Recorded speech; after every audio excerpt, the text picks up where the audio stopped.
Bien, mesdames et messieurs, bonjour. Je vous propose de débuter et les intervenants manquants prendront en cours de table ronde. Bienvenue pour cette mission d'information sur les freins à la transition énergétique que nous avons séquencé en plusieurs thématiques. Nous avons déjà mené une audition, une série d'auditions sur notamment les biocarburants et les énergies alternatives à la mobilité, puis deux tables rondes sur notamment le bâtiment. Monsieur le rapporteur qui est à mes côtés pourra à son tour prendre la parole avant de vous donner à vous-même, chacun d'entre vous, la parole pour présenter entre 5 à 7 minutes vos positions. L'idée étant de bien cerner les freins que vous avez soulevés, les propositions, les solutions que vous proposez d'apporter, ou sinon au moins les pistes de réflexion que nous pouvons mener. Suite à cela, il y aura un échange avec les parlementaires présents. Nous avons quelques questions à vous soulever. Nous nous posons la limite de 19 heures pour lever la séance de cette mission. Alors, nous avons aujourd'hui le plaisir d'accueillir, et je me dois de vous préciser que ces auditions sont bien entendu filmées. Pourrez d'ailleurs à l'issue récupérer en podcast les auditions sur le site internet de l'Assemblée nationale. Nous accueillons donc M. Stanislas Reising, sous-directeur du système électrique et des énergies renouvelables à la Direction générale de l'énergie et du climat du ministère de la Transition écologique et solidaire. Monsieur Daniel Linco, directeur scientifique de l'Institut photovoltaïque d'Île-de-France. Nous avons d'ailleurs reçu l'article concernant où en est la conversion photovoltaïque de l'énergie solaire et nous vous en remercions. Il a été transmis à l'ensemble des membres de la mission. Monsieur Dominique Jam, directeur général adjoint de la Commission de régulation de l'énergie, ainsi que Madame Domiti Bonnefoy, directrice des réseaux. Monsieur Daniel Bourg, président d'Enerplan. Monsieur David Gréau, responsable des relations institutionnelles. Et enfin, Monsieur Guilhem Féniès, chargé de mission relations institutionnelles du FC Que Choisir, ainsi que Monsieur Mathieu Robin, chargé de mission. Je propose à Monsieur le rapporteur de prendre la parole et ensuite nous pourrons entamer les auditions. Merci Monsieur le Président. Donc merci à vous tous d'être ici ce soir avec nous dans cette mission d'information sur les freins à la transition énergétique. Le cadre de cette mission, on l'a défini sur 7 thèmes. Le premier étant les freins liés à la vision que l'on peut donner à nos concitoyens sur ce que sera le monde de demain en termes de nouveaux mix de production énergétique ou nouveaux mix de consommation d'énergie. Le deuxième donc, concerne la production d'énergie que l'on va avoir filière par filière. Et donc c'est le thème de cette table ronde aujourd'hui qui est sur l'énergie solaire photovoltaïque. Le troisième thème concerne les mobilités, qui est un usage des nouvelles énergies. Le quatrième, plutôt les économies d'énergie, et notamment dans le bâtiment, qu'il soit le bâtiment privé, public, tertiaire, etc., ou industriel. Le cinquième thème concerne les grands groupes, comment les grands groupes de l'énergie se voient dans 10 ans, 20 ans, 30 ans, ou autrement dit, comment ils vont se transformer. Le sixième thème, ce sont les territoires, comment on imagine que l'énergie de demain sera plutôt décentralisée, donc comment les territoires, c'est-à-dire les régions, les EPCI, s'approprient ces nouvelles énergies pour aider à leur déploiement. Et le septième thème, c'est la fiscalité. Aujourd'hui, une fiscalité qui est très axée donc, sur le pétrole. Comment on imagine la fiscalité de demain à court terme ou de demain à long terme, sachant que c'est un sujet qui est vraiment à l'ordre du jour. Voilà, Monsieur le rapporteur. Je pense que, Monsieur le rapporteur, Monsieur le Président, je pense qu'il fallait mentionner aussi qu'on a une possibilité de consultation en ligne. Voilà. Effectivement, Monsieur le rapporteur, nous avons voyez bien en ce moment d'ailleurs que les Français ont ce désir de s'exprimer. Nous avons épousé la tendance depuis un bon moment à l'Assemblée nationale, puisque dans cette mission, nous innovons avec une consultation en ligne qui sera sur le site internet de l'Assemblée nationale en janvier-février. Vous pourrez d'ailleurs y accéder, nous vous enverrons le lien. Chaque citoyen qui s'intéresse aux freins à la transition énergétique, qui s'intéresse à la question de manière plus globale de la transition énergétique dans notre pays pourra contribuer. Chaque professionnel, chaque acteur associatif pourra participer à sa manière. Il est évident que c'est compliqué de pouvoir mener en une mission qui dure un an autant d'auditions, autant d'accueillir autant de monde. Pour cette raison qu'on a aussi innové avec cette consultation en ligne qui visera aussi à contribuer au rapport qui sera transmis donc d'ici l'été prochain. Je vous propose donc d'entamer désormais les auditions. Je vous précise qu'il y a un petit compteur juste à ma droite qui vous permettra d'identifier le timing qu'il vous reste. Je disais entre 5 et 7 minutes et on est assez magnanime. On coupe pas le micro si vous êtes à 7 minutes 01, vous en faites pas. Néanmoins, essayons de privilégier l'échange avec les parlementaires et je passe la parole immédiatement à Monsieur Stanislas Rezin, donc sous-directeur du système électrique et des énergies renouvelables à la Direction générale de l'énergie et du climat du ministère de la Transition écologique et solidaire.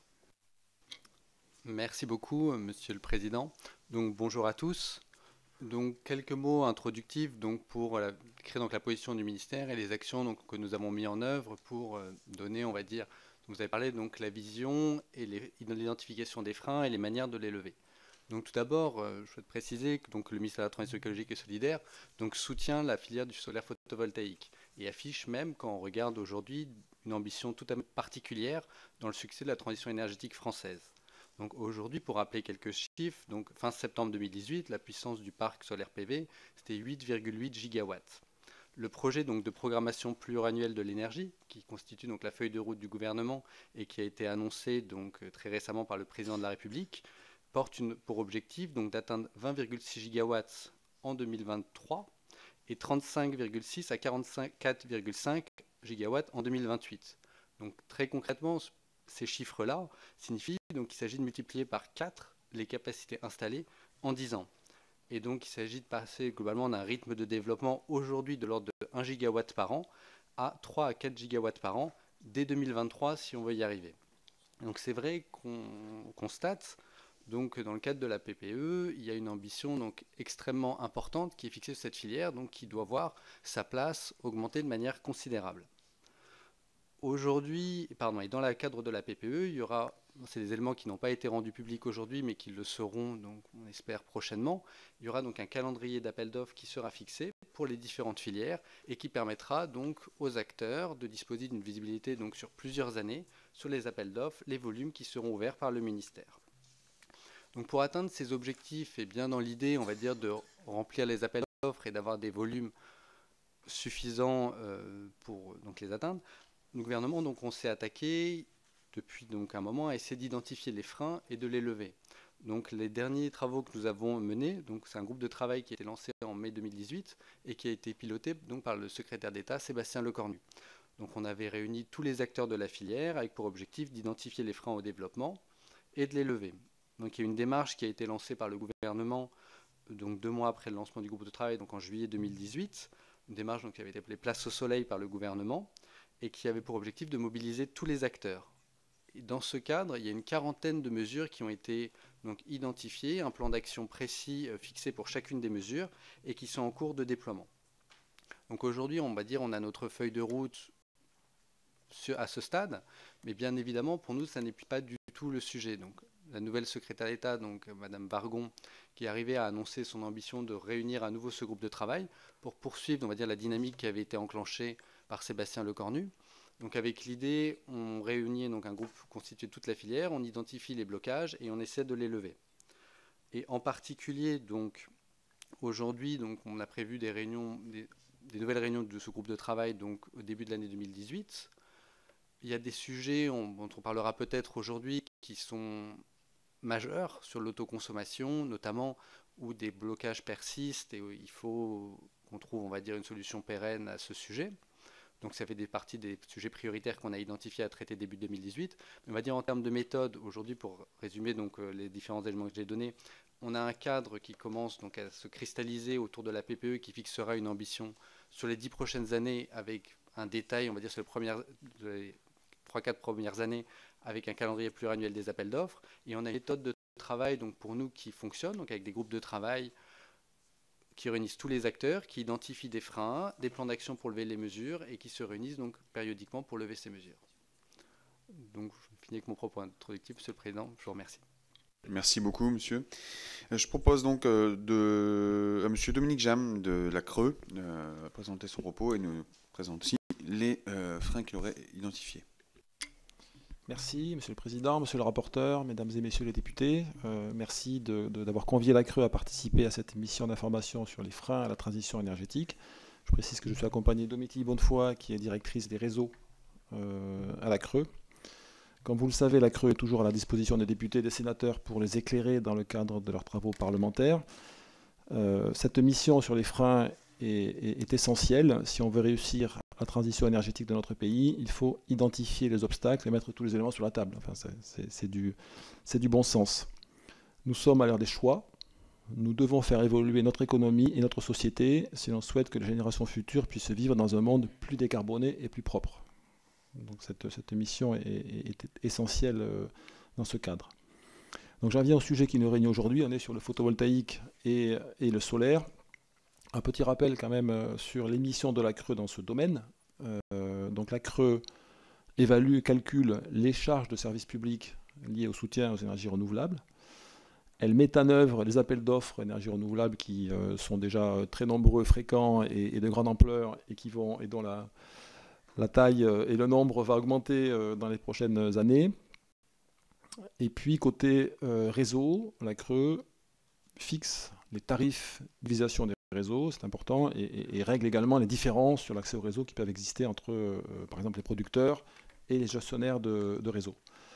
Alors, c'est M. Résine de la DGEC vient de parler du développement du photovoltaïque et de la mise en œuvre de la politique énergétique. Je ne vais pas le faire ici. Mes propos portent plutôt sur ce que fait la Creux, et notamment un point important qui est un nouveau mode de production qui est l'autoconsommation. Quand on parle de photovoltaïque, on parle autoconsommation. Alors, bien évidemment, on peut autoconsommer avec d'autres moyens que le photovoltaïque, mais le développement récent et anticipé et futur de l'autoconsommation se fera majoritairement avec du photovoltaïque. Alors, sur cette question, la position de la Creux, je viendrai après sur les travaux récents qui ont été faits, mais globalement, la position de la Creux, c'est de plaider pour une clarification des règles qui sera bénéfique pour tout le monde, qui encadre l'autoconsommation. Ce souci de clarification ne doit pas être interprété comme une réticence envers l'autoconsommation et son développement. C'est important. L'autoconsommation est inéluctable, elle est souhaitable. Pour autant, il ne faut pas qu'elle... il y a des lignes rouges, ou quelque couleur qu'elles soient, qu'il ne faut pas franchir concernant la Creux. La première, c'est assurer le financement des réseaux. Il ne faut pas que l'autoconsommation mette en péril le financement des réseaux. Et la deuxième, c'est de préserver l'équité territoriale, la solidarité entre les différents territoires. Alors, je commence par l'autoconsommation et ma seconde partie sera sur le photovoltaïque lui-même, le soutien photovoltaïque direct. Donc l'autoconsommation, finalement, son réel démarrage, parce qu'avant c'était des bribes, c'est l'ordonnance de 2016. Tout ça est relativement récent. Cette ordonnance a notamment défini l'autoconsommation collective, qui permet à des consommateurs et des producteurs situés à proximité les uns des autres d'échanger de l'énergie au niveau local.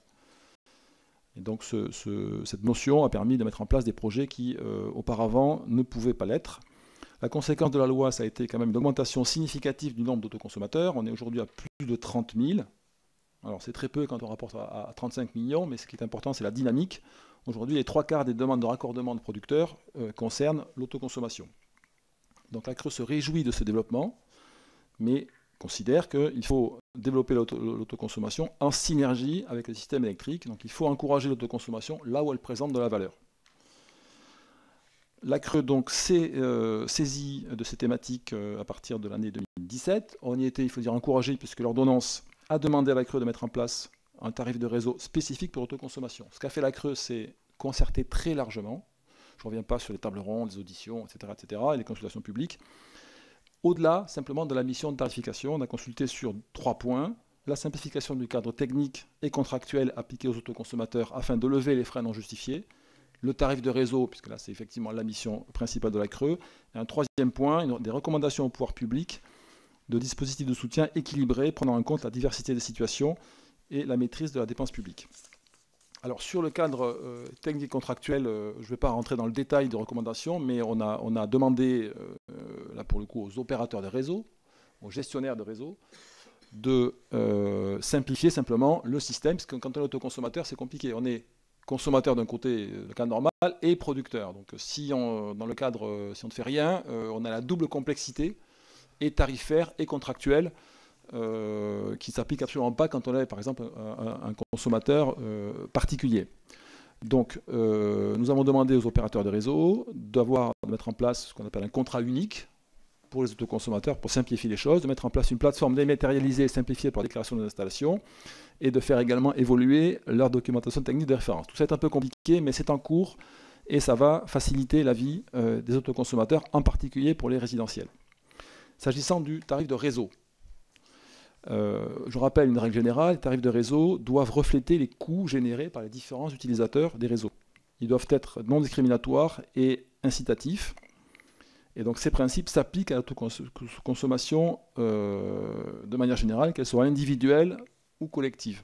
Comme je vois que le temps passe, je vais passer sur l'autoconsommation collective, qui est le point sur lequel la CRE a introduit une option tarifaire spéciale, qui est fondée entre la distinction entre les flux locaux, c'est-à-dire ce qui est effectivement autoconsommé, et les flux qui ne sont pas autoconsommés. Donc retenez que le principe de base du TURP qu'on a fait, c'est d'inciter les autoconsommateurs à autoconsommer. Donc si vous êtes en autoconsommation réelle, vous avez une réduction du TURP. Si vous ne l'êtes pas, vous n'avez pas cette réduction, mais vous avez toujours l'option de garder le TURP entre guillemets normal. Donc soit vous ne perdez pas, si vous n'arrivez pas à autoconsommer, ce qui peut arriver, hein, si vous êtes tout le temps en train de consommer le soir et que vos panneaux produisent la journée, vous n'y arrivez pas, vous gardez votre TURP normal. Mais donc le concept, c'est que pour bénéficier de ce tarif et réduire son coût de réseau, il ne suffit pas de se déclarer autoconsommateur, il faut effectivement autoconsommer, ce qui veut dire en fait consommer en même temps qu'on produit. Ça c'est pour le tarif de réseau. Et puis alors ensuite, il y a la question des mécanismes de soutien à l'autoconsommation. Alors ça a pu être interprété, la position de la CRE, la posture, ou plutôt la recommandation d'ailleurs, hein, qui a été faite comme anti-autoconsommation. Il ne faut pas du tout le voir comme ça, notamment concernant l'exonération des taxes, CSPE et taxes locales. Nous pensons, alors la recommandation qui a été faite par la CRE, on ne va pas s'en cacher, c'est de restreindre cette exonération de CSPE aux petits cas et aux petits consommateurs, par exemple résidentiels. Après, il y a un seuil à trouver. Mais il faut voir qu'il y a une vraie raison à ça, c'est que l'exonération de CSPE, elle ne peut pas être garantie dans la durée. Or, quand vous êtes une entreprise, vous voulez faire une autoconsommation un peu industrielle à un niveau élevé, vous investissez des millions d'euros dans des panneaux photovoltaïques, vous avez un business plan à faire. Et donc, l'exonération de taxes, vous pouvez la connaître pour 1 an, 2 ans, 3 ans, mais sur 20 ans, vous ne savez pas.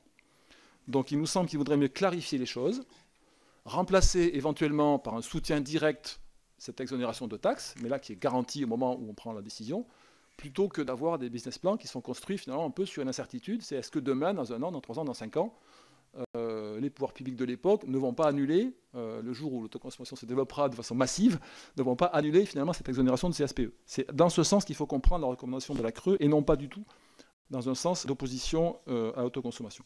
Voilà, j'en arrête là pour l'autoconsommation. Dernier point pour le soutien photovoltaïque, puisqu'il y a évidemment également des dispositifs de soutien photovoltaïque. La CRE, à chaque fois qu'elle donne, qu'elle travaille sur un appel d'offres, fait des recommandations au gouvernement sur le soutien photovoltaïque. Nous ne sommes pas critiques du tout, nous considérons que ça fonctionne plutôt bien. Il y a des appels d'offres à partir de 100 kW, et pour l'instant, ça ne nous paraît pas bien fonctionner, et les recommandations qu'on a pu faire au fil du temps ont été en général prises en compte par l'administration. On n'a pas de recommandations particulières ou de critiques à faire sur le dispositif, si ce n'est faire attention toujours à bien avoir un rythme de développement des appels d'offres en cohérence avec la capacité industrielle à développer. Parce que si on fait des appels d'offres avec une quantité très élevée, mais que l'offre n'est pas là, il n'y a pas finalement de pression concurrentielle, on pourrait avoir des prix qui remontent, ce qui finalement à la fin coûterait plus cher charge de service public. Mais hormis cette recommandation générale-là, nous considérons que le soutien public est bien organisé pour le photovoltaïque. Je vous remercie. Merci beaucoup, Monsieur le Directeur Général Adjoint. Je propose à Monsieur Daniel Bourg, président d'Enerplan, à son tour de prendre la parole. Merci, Monsieur le Président, Mesdames et Messieurs. D'abord, juste pour repréciser à tout le monde, Enerplan, c'est donc le syndicat des professionnels de l'énergie solaire. Donc, j'ai eu la chance de venir après 2 interventions importantes à la fois du ministère et de la Creux, et donc pouvoir réagir un petit peu par rapport à ce qui était dit avec la vision des professionnels. Le premier point qui est important à faire savoir, c'est qu'en tant que professionnel, la PPE telle qu'il nous est annoncée nous va très bien. Pour être même plus précis, c'était celle que nous avions recommandée et que nous retrouvons complètement dans ces chiffres. Ça veut dire que si ça va très bien, c'est que nous nous sentons capables de passer de cette production de 1 à 4 gigawatts par an, ce qui, mine de rien, en quelques années, est un beau pari. Nous avons les professionnels, nous avons les terrains, nous avons les toitures pour le faire. Maintenant, la question qui est importante et qui est posée, c'est est-ce que nous avons les moyens, j'entends, est-ce que nous avons levé tous les obstacles pour permettre effectivement cette accélération. Et c'est là où on a besoin beaucoup de précision et d'avoir une feuille de route beaucoup plus précise. La première question qui est posée, elle est d'abord un peu en répartition du photovoltaïque. Le photovoltaïque est multiforme. On parle aussi bien de la petite installation qui devrait être quasi systématiquement en autoconsommation, à des très grandes centrales au sol. Ce ne sont pas les mêmes acteurs, ce n'est pas la même économie, et donc il faut bien le différencier les uns des autres. C'est pour ça que c'est très important qu'il y ait pour nous, de manière harmonieuse, qu'on soit clair sur des objectifs entre le sol, les toitures et l'autoconsommation. Nous partageons totalement la vision qui a été indiquée sur l'autoconsommation, de savoir que c'est certainement un secteur d'avenir, que ça a beaucoup de sens, que progressivement, tout ce qui se fait au niveau du résidentiel passe en autoconsommation, comme ce qui se fait déjà dans un certain nombre de pays, et que progressivement, même ce qui peut se faire en toiture, etc., devrait être progressivement au service de l'autoconsommation, soit directement, soit dans le voisinage au niveau du territoire. Cette évolution-là, il faut la garder en tête, et elle est fondamentale. Le problème que nous avons actuellement, c'est que c'est un peu une méthode de dire qu'on parle beaucoup de l'autoconsommation, mais en France, l'autoconsommation, c'est rien. Et je mets bien le mot rien. Quand on parle de 0,001% de la production, on est dans la réalité. Il y a 35 000 installations en France, ce qui est absolument ridicule. On peut pas dire qu'il y a une accélération. Effectivement, quand on passe de 0 à 1, ça fait une énorme progression. Mais la réalité, c'est qu'on est très en retard par rapport à tous les autres pays européens. Je vous donne juste quelques chiffres pour vous illustrer ça. En Belgique, il y a 380 000 installations. En Italie, 630 000. Au Royaume-Uni, 700 000. En Allemagne, 1,5 million. Donc, l'autoconsommation, nous sommes les champions pour en parler. La réalité, c'est qu'actuellement, elle ne fonctionne pas et que les professionnels, c'est ce que le message que je veux faire passer, n'y intéressent plus, puisqu'il y a chaque fois un contexte de barrage systématique qui se fait sur l'autoconsommation. Donc, on sait bien que ça plaît à beaucoup de gens, on sait bien que c'est très politique, etc., mais on sait aussi qu'actuellement, on ne peut pas faire d'autoconsommation en France. Point. Sachez, juste pour donner un exemple, que pour faire l'autoconsommation individuelle, pour 0,5 kg, donc absolument rien, il faut jusqu'à 6 mois pour le tenir, un particulier, avec un fascicule qui fait je ne sais pas combien de pages à remplir. Donc on est dans un monde, qu'on ne me dise pas le contraire, où on bloque l'autoconsommation en France. Là, c'est sans aucune ambiguïté. Alors, c'est sûr que quand on parle de tous les objectifs, c'est un des freins, parce que c'est sûr qu'on considère qu'en 2028, l'autoconsommation devrait correspondre au moins à quelques 4 ou 5 gigawatts si les choses fonctionnaient normalement. Tel qu'on est parti, je ne suis pas sûr du tout qu'on puisse y arriver. Deuxième élément qui est un vrai grand frein et qui est spécifique à notre pays, c'est pour les centrales au sol, ce qu'on appelle le permitting, c'est-à-dire tous les besoins de permis de construire qu'on peut avoir et des différentes autorisations, dans certains cas, sur l'ICPE et ainsi de suite, qui puissent exister. faut que vous sachiez, c'est qu'il y a une orientation et que nous partageons, qui est d'orienter avant tout les centrales solaires sur les terrains artificialisés. C'est partagé, je pense qu'il y a une vision d'aménagement du territoire qui est logique par rapport à ça. Le seul problème, c'est que ces terrains sont très souvent des terrains aussi compliqués, des terrains ICPE et des terrains qui sont à multiples complications pour obtenir un permitting.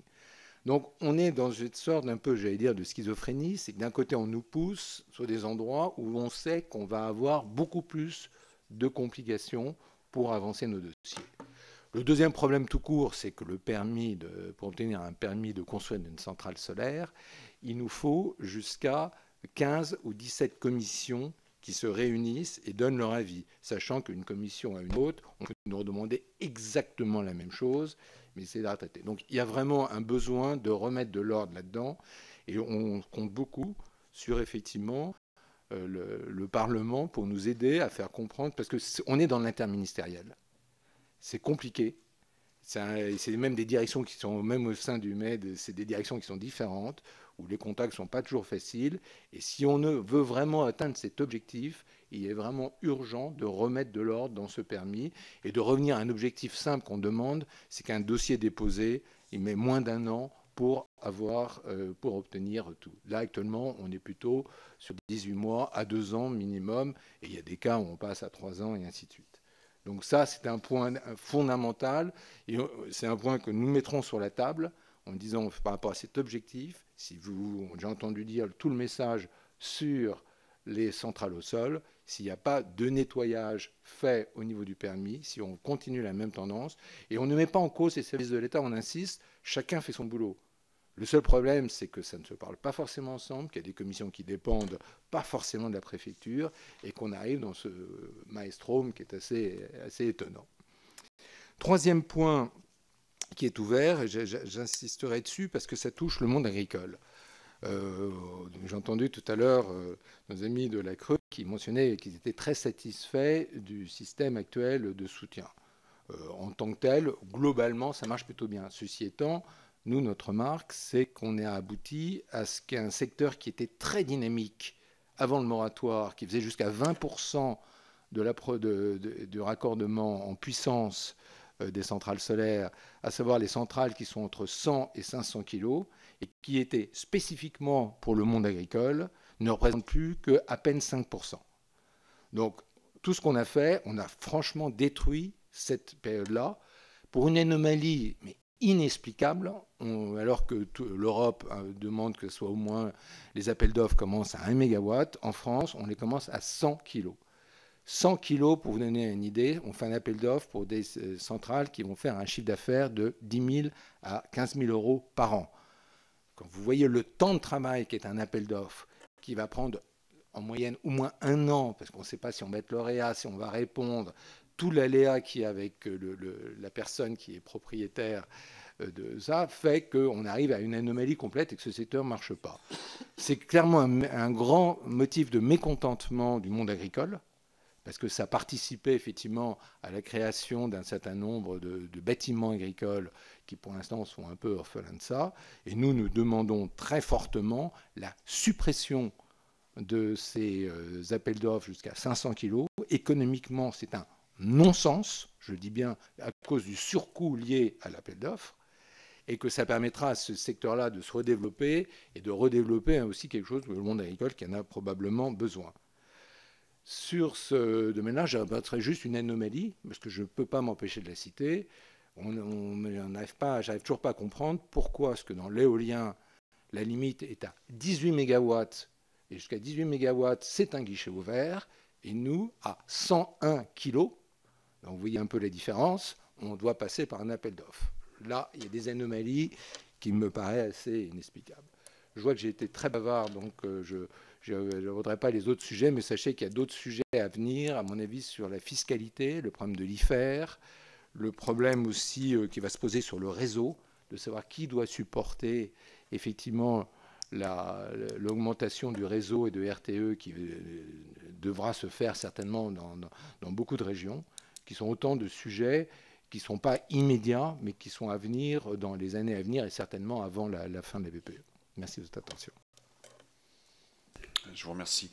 Monsieur Daniel Linco, directeur scientifique de l'Institut photovoltaïque d'Île-de-France, pour 5 à 7 minutes. Merci.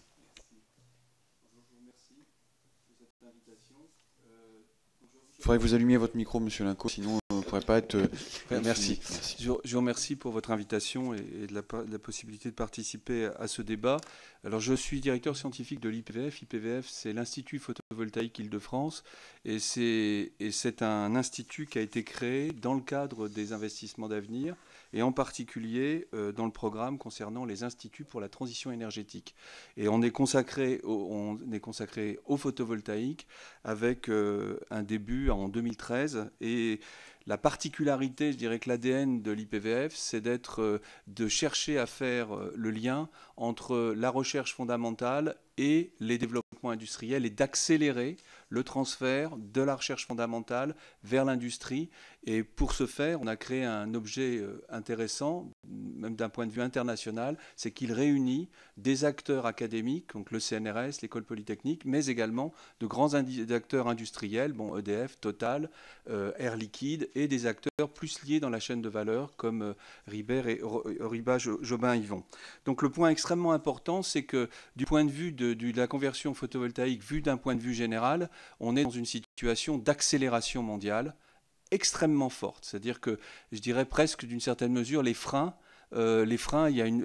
sont lâchés, disons, du point de vue international. La question qu'on peut se poser, c'est ces freins qui sont lâchés du point de vue international, comment les relâcher au niveau français et je dirais même un peu plus loin au niveau européen.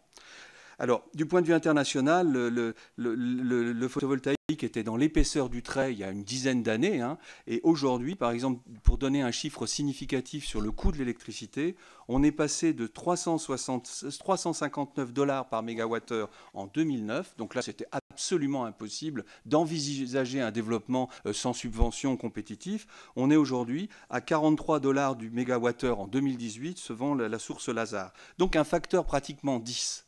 Et ce facteur 10 est tel aujourd'hui qu'on est dans une situation où même les appels d'offres en France, en Allemagne, etc., commencent à être compétitifs sans subvention. Donc c'est un changement profond de paradigme. C'est d'une certaine mesure une révolution dans le domaine qui a été très accélérée. Alors la question qu'on peut se poser, c'est dans l'avenir, cette évolution va non seulement se poursuivre, mais probablement encore s'accentuer. On prend les approches de l'AIE, on imagine 350 gigawatts installés par an en 2027, on était à 100 gigawatts l'année dernière, donc on est dans une situation d'un marché extrêmement important.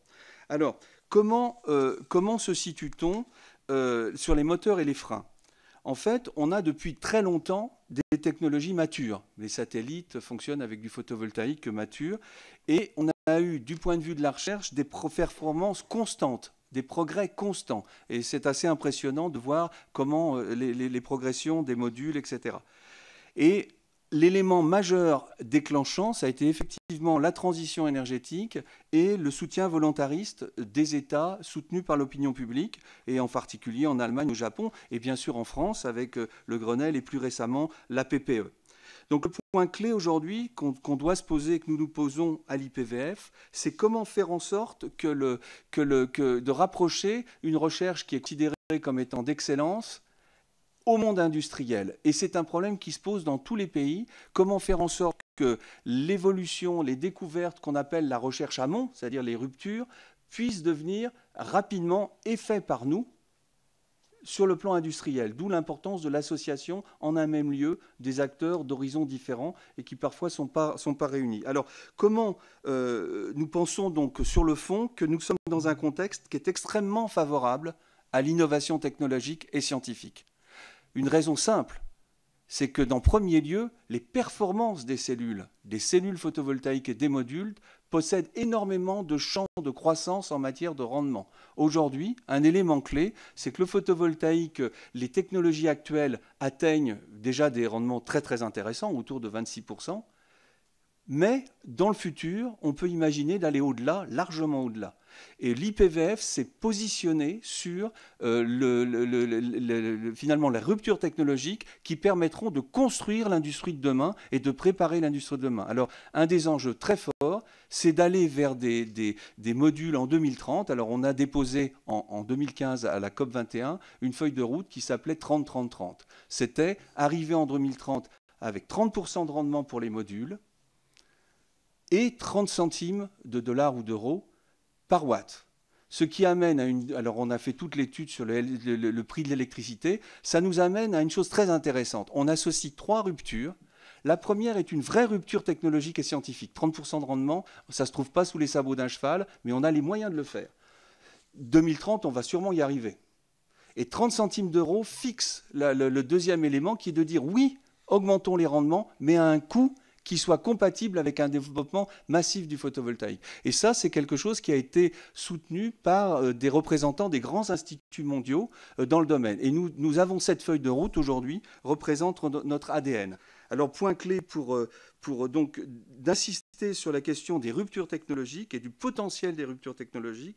Enfin, ce qui est aussi important, c'est de voir que le photovoltaïque s'étend et il n'y a pas qu'un seul mainstream. Aujourd'hui, le photovoltaïque se développe partout et d'autres applications, comme du photovoltaïque léger, ultra léger, peuvent se développer. C'est un exemple, mais il peut y avoir le photovoltaïque autonome. Donc, en fait, le fait de maîtriser le moteur est une façon aussi de diversifier les applications et de se pencher dès maintenant sur les applications. Donc le travail de l'IPVF est non seulement d'aller regarder les technologies de rupture, les recherches fondamentales, mais d'aller ensuite les auditionner quelque part sur le plan des marchés. Quels sont les marchés potentiels? Et ça, c'est un point important où l'apport, par exemple, de grands industriels de l'énergie aide beaucoup en fait, à positionner les valeurs. Donc, enfin, donc, l'autre point qui me semble important également, c'est nous voulons développer des cellules qui soient hybridées. La technologie actuelle peut s'hybrider dans le futur avec une autre technologie qu'on appelle tandem, c'est des multijonctions, qui pourraient aller jusqu'à théoriquement 42% de rendement. Et ce qui est intéressant, c'est que cette hybridation ne casse pas la dynamique de l'industrie actuelle. Elle s'appuie dessus. Elle n'est pas alternative. Elle se construit. Et c'est un des paris, c'est d'hybrider les technologies vers les très hauts rendements. Et enfin, un point essentiel également, c'est l'importance des collaborations internationales. La place de la recherche dans le domaine du photovoltaïque est très très grande. Elle doit faire partie intégrante de la chaîne de valeur aux côtés des autres domaines. Et dans cette recherche, il est très important de réunir des chercheurs d'excellence et d'être capable de fédérer, de susciter d'une attractivité sur le plan de la recherche, parce qu'une bonne partie des développements à venir vont être basés sur choses qui émergent dans les laboratoires aujourd'hui, et la recherche dans ce domaine, un peu comme la transition énergétique, doit être internationale. Merci beaucoup. Je passe maintenant la parole à M. Guilhem Feignès, chargé de mission des relations institutionnelles du FC Que Choisir.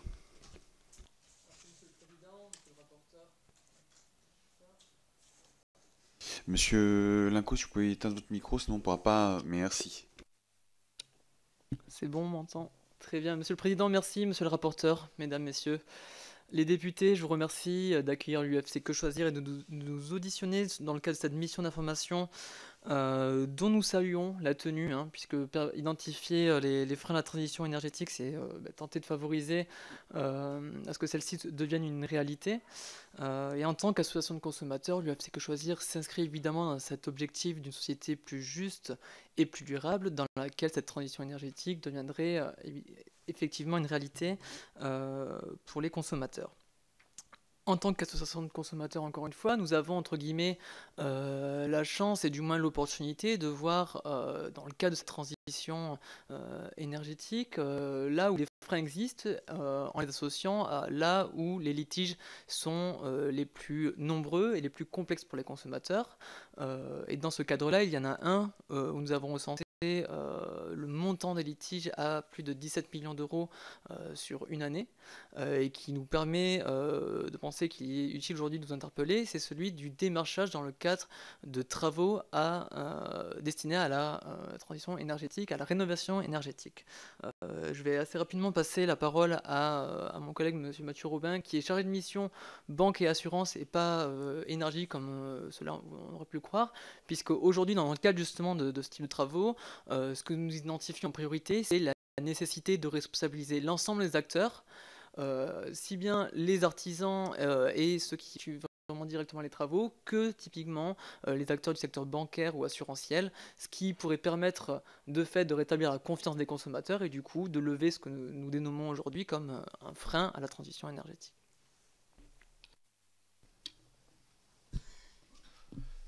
Merci à tous pour votre invitation. Effectivement, comme l'a très justement dit Guillaume, on a réalisé une étude qui est sortie en début d'année précédente sur la question de la rénovation énergétique réalisée à travers le démarchage. Et effectivement, ce qui remonte dans les litiges des associations locales, c'est vraiment cette recrudescence de difficultés. De façon vraiment plus prosaïque, en réalité, effectivement, nous on a beaucoup de difficultés sur ces types de litiges. Et en réalité, ces manquements, ils se caractérisent pour deux difficultés principales. La première, d'une part, c'est la limite des contrôles des banques réalisés auprès de leurs partenaires démarcheurs. Et la seconde, c'est une nouvelle fois donc l'existence d'intérêts divergents entre les établissements bancaires et les consommateurs sur ce type de travaux. Sur ce premier point, effectivement, nous, on s'est rendu compte en réalité qu'en amont, notamment donc avant en fait, la prestation des travaux, il y a bien souvent les établissements bancaires sélectionnaient des partenaires démarcheurs qui avaient soit des travaux particulièrement litigieux, soit qui n'avaient pas forcément les assurances obligatoires nécessaires, ni les labels quand ils existent pour que des crédits d'impôt soient déversés aux consommateurs. Et en aval également, eh bien, effectivement, malgré des alertes en fait, des associations locales et des associations nationales, eh bien souvent on s'aperçoit que ce sont les mêmes sociétés qui viennent systématiquement chaque année en fait, parmi les dossiers litigieux pour des montants une nouvelle fois particulièrement importants, puisque sur le photovoltaïque, le montant moyen d'un litige, c'est 20 000 €. Donc c'est une nouvelle fois donc, une forte difficulté pour nous, et à ce titre, en fait, on souhaiterait faire une proposition d'essayer en fait, de mettre en œuvre un système bien plus harmonieux, dans le sens où il y aurait à la fois donc, un expert indépendant qui viendrait valider en, fait, en amont et en aval la bonne prestation de ces travaux. Donc en amont, un expert qui viendrait valider en fait la bonne formation du contrat, s'assurer qu'il n'y ait pas d'allégations concernant des prétendus avantages fiscaux, par exemple des prétendues potentialités de rendement sur ces travaux, point 1, et en aval, un expert indépendant qui viendrait certifier en fait de la bonne réalisation des travaux, puisque comme vous le savez, ce sont des travaux qui sont relativement complexes et pour lesquels les consommateurs ne sont pas à même en fait de définir si l'ensemble des travaux ont été délivrés à temps et en bonne et due forme. Bien, merci beaucoup à toutes et à tous pour vos interventions. Je propose de passer au temps de questions-réponses. Moi, avant de passer la main au monsieur le rapporteur, j'en avais une première qui concernait notamment le retour d'expérience de la loi LTE. Les principaux freins qui étaient soulevés, notamment avant la mise en application de la loi LTE, c'était le manque de visibilité justement sur les appels d'offres pour le développement du photovoltaïque. Est-ce qu'aujourd'hui les choses sont rentrées dans l'ordre? Il y a davantage de visibilité, ce qui permet de répondre à des marchés plus favorablement et donc du coup d'assurer ce développement photovoltaïque. Et ma deuxième question est d'un autre registre, puisqu'on a forcément, quand on parle de photovoltaïque, on pense bâtiment, toiture, infrastructure. Et monsieur Linco, vous nous avez évoqué tout à l'heure plusieurs autres pistes d'application. Et moi, j'aimerais vous interroger sur les potentiels existants pour la mobilité des marchandises ou des biens ou des hommes en termes d'application. Je pense au fluvial ou au maritime. Je pense aussi au ferroviaire. Avant, bien entendu, l'automobile. Je pense que là, c'est encore un peu. On est sur des petits démonstrateurs, j'en connais quelques-uns, mais on est très loin d'une standardisation. Par contre, sur des modes de transport comme le ferroviaire ou le maritime, le fluvial, il y a peut-être un intérêt. J'aimerais vous recueillir votre avis là-dessus. Et je passe tout de suite la parole à monsieur le rapporteur. Moi, oui, c'est comme tu veux. Madame Nicole Triss, pour La République En Marche, peut-être? Oui, merci. 2-3 questions. Vous aviez parlé de... Alors, je crois que c'était monsieur... Je cherche le nom. Quelqu'un avait parlé des problèmes de barrage pour le permis d'une centrale solaire. C'était vous, monsieur, voilà. J'ai cherché votre nom dans tout ce que j'ai pris comme note. Vous exprimiez le fait qu'il n'y avait pas que le fascicule. Le fascicule était une chose pour arriver à avoir l'autorisation pour un permis de centrale solaire. Vous parliez également de 15 à 17 commissions. D'après vous, alors la première question est de savoir quelles sont les commissions qui sont redondantes. Pourquoi il y en a autant? Par quoi commencer pour alléger ceci. Et puis ensuite, je voulais également poser une question concernant l'obsolescence, s'il y en a une, je ne sais pas, c'est vrai qu'on on entend un peu parler, mais je n'ai pas vraiment vu d'études à ce propos-là, mais j'aimerais savoir quelle est la durée de vie d'un panneau photovoltaïque.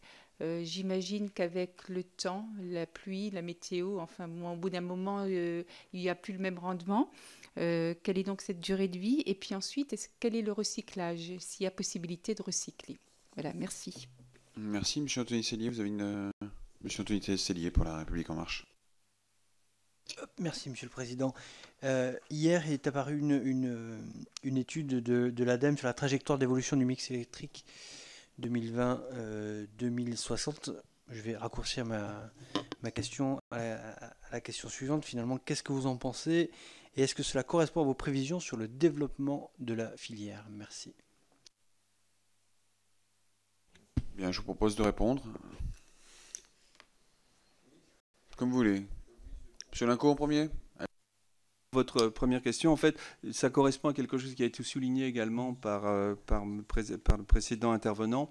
C'est qu'en fait, le photovoltaïque a vocation à se développer dans énormément de niches de marché. C'est-à-dire qu'on va du photovoltaïque, entre guillemets, des calculettes, jusqu'au photovoltaïque avec des centrales gigantesques qui commencent à être faites un peu partout, et dans les déserts en particulier. Et en fait, la notion, le photovoltaïque va donc entrer en cours du temps comme quelque chose qui va devenir logique. On mettra du photovoltaïque, je dirais, partout où c'est intéressant, partout où ça a du sens.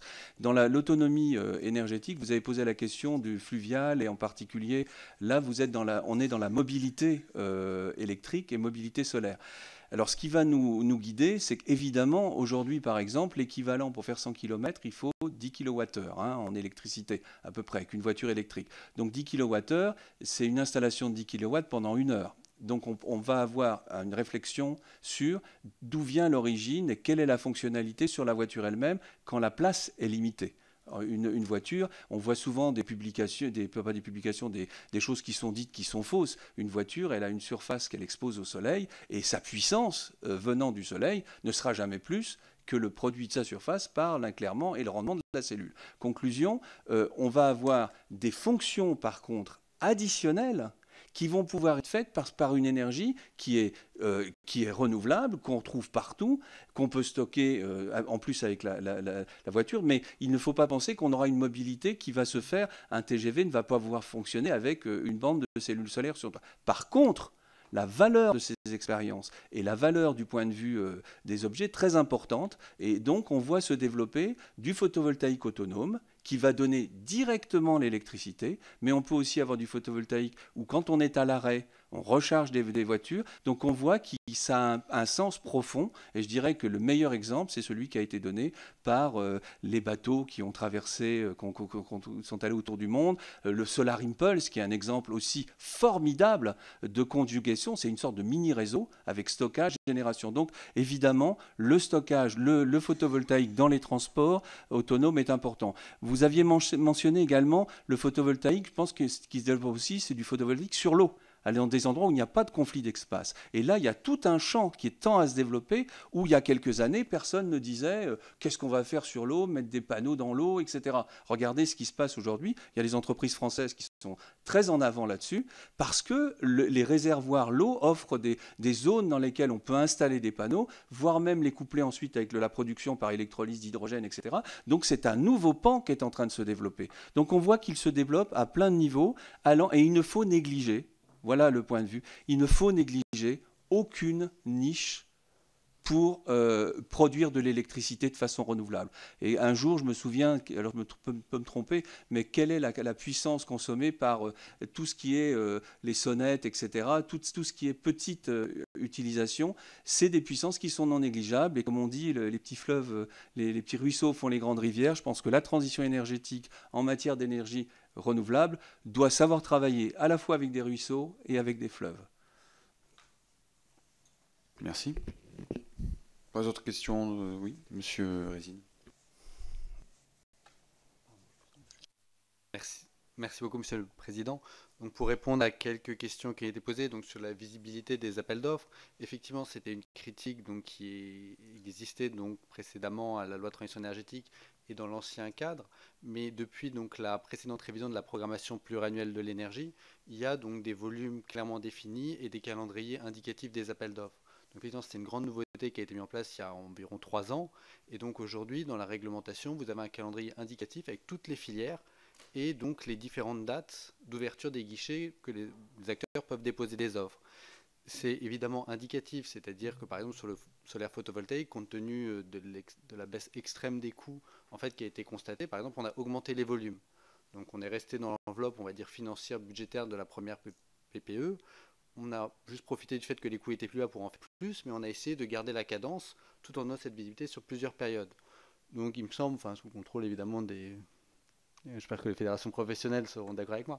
Mais aujourd'hui, donc, dans la prochaine PPE, il y aura des objectifs définis donc, pour le solaire de manière globale. Il y aura donc des sous-objectifs sur le sol, sur les bâtiments, sur les petits systèmes, pour essayer de donner le maximum de visibilité. Parce que oui, les acteurs ne sont pas les mêmes, effectivement, ils ne sont pas les mêmes personnes qui répondent.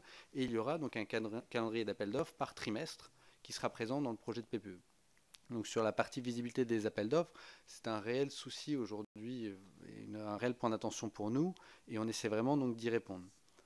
Après sur une autre question qui a été posée, parce que ça dépasse donc l'objet, on va dire, de cette table ronde, donc très rapidement sur l'étude ADEME. Donc c'est une étude dont on a pris connaissance, avec laquelle on avait un petit peu échangé avec l'ADEME sur la partie hypothèse technique, qui aujourd'hui apporte effectivement des éclairages qui sont intéressants. Nous, ce qu'on peut vous dire, indépendamment du fond de cette étude et des conclusions, bon, qui sont celles que l'ADEME a souhaité donc, lancer dans le débat, c'est que les hypothèses aujourd'hui de coûts qui sont prises par l'ADEME sont réalistes. C'est-à-dire, effectivement, le PV a connu une baisse de coûts extrêmement importante. Les hypothèses qui sont prises sur les coûts de l'éolien en mer, l'éolien terrestre, sont crédibles. Après vous dire effectivement sur ce qui se passera en 2050, je pense qu'il faut tous être extrêmement modeste. Mais aujourd'hui, il n'y a pas d'hypothèse extrêmement forte. Il y a des hypothèses fortes par contre faites par l'ADEME sur la partie flexibilité du système, parce que effectivement c'est un point dont on ne discutera pas trop aujourd'hui. Mais le solaire, enfin Dominique Jam en a un petit peu parlé dans sa présentation, mais le photovoltaïque a un profil de production qui est très particulier et qui, dans un certain nombre de cas, effectivement coïncide bien avec les consommations, et dans un certain nombre de cas, en fait, ne coïncide pas. Donc le photovoltaïque pose assez vite la question de la flexibilité du système électrique et des manières, globalement, de stocker, de déplacer de la production, de jouer sur la consommation pour essayer de réconcilier tout cela. Donc c'est vrai que dans l'étude de l'ADEME, il y a des hypothèses qui sont faites sur le stockage, sur le développement notamment de capacités de stockage, donc sous forme de STEP, donc d'installations hydrauliques en Europe, en France, qui sont des hypothèses qui sont connues, bien documentées, et qui ne paraissent pas aberrantes, voilà ce que je peux vous dire sur cette étude. Merci beaucoup. Merci, M. Chebourg. Je vais vous donner un peu la vision donc, des professionnels. D'abord, sur la visibilité, je partage ce qui a été dit. C'est vrai que depuis au moins maintenant 3 ans, en tant que professionnels, nous avons de la visibilité. Et l'effet se fait clairement sentir au niveau des emplois et même au niveau industriel. On assiste à quelque chose qui, pour être honnête, nous surprend nous-mêmes. C'est qu'actuellement, il commence à avoir une augmentation du volume et des capacités d'usines de panneaux en France, ce qui, alors qu'on nous annonçait forcément le raz-de-marée chinois. Alors c'est vrai que les appels d'offres avec le bilan carbone participent à protéger quand même ce qui vient de l'Europe, mais de fait, on constate réellement que cette visibilité se traduit bien à tous les niveaux de la filière, y compris au niveau industriel, et ça, c'est je dirais, une très bonne nouvelle. Justement, je me permets d'intervenir. Je voulais savoir sur la question de l'emploi industriel dans le photovoltaïque. Est-ce que vous pouvez nous donner des chiffres précis? Est-ce qu'aujourd'hui, à l'inverse, je me permets la remarque, à l'inverse de l'éolien où l'industrie n'est pas forcément en France, est-ce que sur le photovoltaïque, il y a un vrai avenir industriel en France? D'industrie de production. Hein. Oui, on est bien d'accord. Écoutez, je dirais que je reprends les panneaux parce que c'est l'élément le plus symbolique. De fait, on s'attendait tous, et je pense que vraiment tous, à ce qu'il n'y ait plus une seule usine en France de panneaux solaires. Et le fait est que il y a eu des investissements sont en train de se faire, qu'on nous annonce de nouveaux projets, qu'il y a une société qui est détenue par EDF, qui a des projets même massifs. Et il faudra s'assurer qu'ils y aillent parce qu'ils sont très importants pour la filière. C'est-à-dire que là, ça couvrirait toute la fabrication d'un panneau solaire, y compris avec ce qu'on appelle les usines de lingots, qui est vraiment la première étape où à partir du silicium, vous sortez des lingots qui vont donner, entre guillemets, progressivement en étant découpés, les cellules puis les panneaux. Donc c'est quelque chose qui a été fait, et c'est pour ça que pour nous c'est très important, on n'en a pas parlé, mais c'est que cette visibilité, pour l'instant, elle s'arrête en juin 2019. C'est-à-dire qu'il y a ce qu'on appelle des appels d'offres creux. On a un creux 4 et qui, pour l'instant, s'arrête en juin 2019.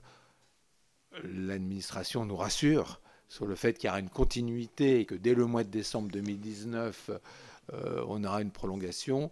De fait, on ne l'a pas encore. Ceci étant dit, nous on le voit aussi bien de cette attractivité qu'objectivement, beaucoup de sociétés, y compris internationales, regardent la France comme étant un des principaux vecteurs d'accélération du photovoltaïque dans les années à venir. Donc on est dans un contexte, je dirais, global favorable, et très clairement, la LTE a été un élément fondamental pour lancer les filières. Et donc on attend, et que la PPE qui est là nous donne aussi toujours un bon signal. Il suffit donc, je dirais plus maintenant que d'aller dans la deuxième phase, qui est de lever un peu tous les obstacles. Ce que je disais tout à l'heure sur le bilan des appels d'offres, ils ont certainement répondu à un désir fort qui a été fait de diminuer les prix. Je dirais qu'ils l'ont été aussi de manière un petit peu de temps en temps trop musclée, c'est-à-dire que quand vous mettez un volume très faible et que vous avez beaucoup de projets, c'est sûr que c'est les projets les plus bas qui passeront, mais il y aura beaucoup de cadavres à côté. Donc il y a eu un déséquilibre qui s'est fait, notamment sur les toitures, et qui fait qu'on a sans doute été trop bas sur les toitures, et je ne serais pas surpris que dans les prochains appels d'offres, comme le trop bas a fait malheureusement éliminer un certain nombre d'entreprises, on retrouvera un tarif peut-être un peu plus réel par rapport à ce que c'est un prix de marché. Donc c'est là où le volume est une donnée qui doit être ajustée pour permettre justement ce qui est harmonieux. Et nous, on insiste bien, si on a de l'ambition dans le solaire, il faut lui permettre de justement aller là-dedans. Un facteur très important qui a été signalé, c'est ce côté effectivement de recherche et de nouvelles technologies. On a parlé de nouveaux panneaux. Nous, on pense qu'il y a un autre domaine qui va devenir fondamental avec le développement du photovoltaïque, c'est le stockage. Et c'est vrai qu'on préconise à ce qu'il y ait des appels d'offres un peu spécifiques permettant de voir tout ce qui se fait au niveau des batteries terrain. On voit bien, nous, au niveau international, que le prix des batteries diminue très fortement. Ça reste encore un élément cher, mais c'est quelque chose qui évolue vite. On a des acteurs français qui sont là, qui sont assez puissants, mais malheureusement, je dirais, comme il n'y a pas un marché français très actif, vous vous rendez compte que ce qui se développe, c'est surtout en Allemagne, en Italie, etc., là où il y a de l'autoconsommation, parce que le stockage va très bien avec l'autoconsommation, et qu'en France, on ne démarre pas. Donc quand on va le démarrer trop tard, et on n'aura malheureusement pas l'outil industriel qui répondra. Donc l'autoconsommation est un enjeu fondamental, y compris d'un point de vue industriel, parce qu'il va avec le stockage, parce qu'il va avec le véhicule électrique. Une voiture électrique, c'est du stockage. C'est donc une manière d'utiliser l'électricité qui vient la jour et de la redistribuer la nuit à d'autres moments de la journée par le stockage de la voiture elle-même. Donc ce lien-là est fort, il n'est pas très formalisé actuellement. Et c'est une piste de réflexion qui doit être importante dans les années à venir. Sur le sujet effectivement du permitting et des différentes commissions, le problème que nous avons, c'est que par rapport à toutes ces commissions, elles s'ajoutent au fur et à mesure que vous, députés, vous votiez de nouvelles lois. Vous votez une nouvelle loi sur l'eau, vous votez une nouvelle loi sur le littoral. Ben, sachez que chaque fois, pour nous, c'est une nouvelle commission, c'est un nouveau souci supplémentaire qui se justifie. Ma question n'est pas de dire c'est justifié ou pas justifié. Je dis simplement que le problème que nous avons souvent en France, c'est que c'est le millefeuille. On rajoute, et on ne se préoccupe pas de ce qu'il y a déjà. Et donc, in fine, c'est un peu les entreprises comme nous qui devons faire face à une multitude de lois, de règlements, parce que ce serait trop simple ça, de règlements, de fait qu'on tombe sur des ministères différents, etc., ce qui fait qu'on a toutes ces hauteurs. Bah, là, nous, on le dit très clairement, on ne peut pas bricoler en la matière. Il n'y a qu'une seule façon, c'est, à mon avis, vraiment, c'est de l'interministériel, et c'est de dire, on doit là-dedans avoir un objectif pour qu'un permis soit mis en 1 an et de voir toutes les étapes qui sont indispensables. C'est tout à fait possible, mais c'est une décision parce que le principe, quand même, c'est d'arriver à ce qu'il y ait une sorte de doctrine qui soit donnée et qui soit notamment donnée aux services instructeurs. Le problème qu'on a actuellement, c'est qu'il n'y a aucune égalité territoriale. Vous pouvez être dans certains départements, ça peut aller très vite, et dans d'autres départements, c'est complètement bloqué. Comme il n'y a pas réellement de doctrine ou pas suffisamment de doctrine donnée aux services instructeurs, chacun il va au gré de ses envies ou pas, et sans avoir quelque chose un peu lourd qui puisse être opposable et lui permettre d'avancer. Donc c'est un point important, je dirais, et c'est pour ça que moi, on a besoin de soutien de beaucoup de gens, parce que l'interministériel, c'est compliqué d'obtenir que tout le monde se réunisse sur un but qui est comme ça et qui va toucher beaucoup de monde. L'obsolescence des panneaux, on parle de 40 ans maintenant. Donc, vous voyez, donc la durée de vie est beaucoup plus longue que souvent même que ce qu'on a dans les contrats répondant aux appels d'offres où on a 20 ans. Donc une centrale solaire au sol, les panneaux existants dureront 40 ans. La question est différente sur une toiture, c'est que la toiture elle-même aura besoin souvent de rénovation, plus probablement autour de 30 ans, 35 ans, ce qui nécessitera probablement à ce moment-là de nouveaux investissements qui est là-dedans. Il y a un PV cycle qui existe, qui fonctionne peu parce qu'il y a peu de recyclage actuellement, mais qui est tout à fait à même de répondre à tout ça. Il n'y a pas de problème de recyclage des panneaux. Il y a eu beaucoup d'histoires racontées dessus. C'est peut-être que sur les premiers panneaux, il y a des problèmes de colle, etc. C'est plus le cas maintenant, ça se recycle énormément. Je rebondis quand même sur quelque chose qui a été dit par Que Choisir et qui est aussi un cheval de bataille, parce que c'est quelque chose qui a concerné beaucoup de Français, c'est ce qu'on appelle les malfaçons. Il y a eu une période, notamment au démarrage, où il y a une sorte d'engouement sur le solaire.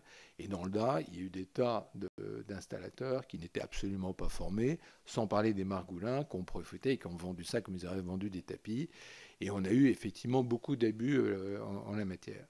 Je crois qu'il y a eu un travail qui a été fait par la profession qui est important. On a créé une qualification qui s'appelle le CADI ENR, qui a mis au point qu'un certain nombre de professionnels doivent avoir.